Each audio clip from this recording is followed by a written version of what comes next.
Hi!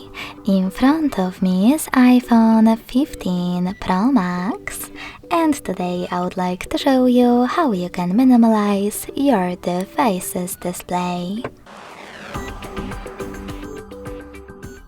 All you need to do is swipe down from the button of your screen. So when I do that, as you can see, my screen is now minimalized.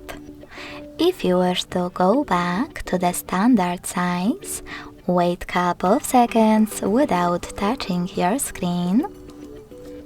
Click on this dark area or simply swipe up.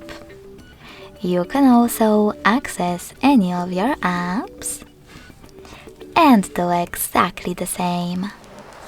Thanks so much for watching. If you enjoyed this video, don't forget to leave a like, comment and subscribe.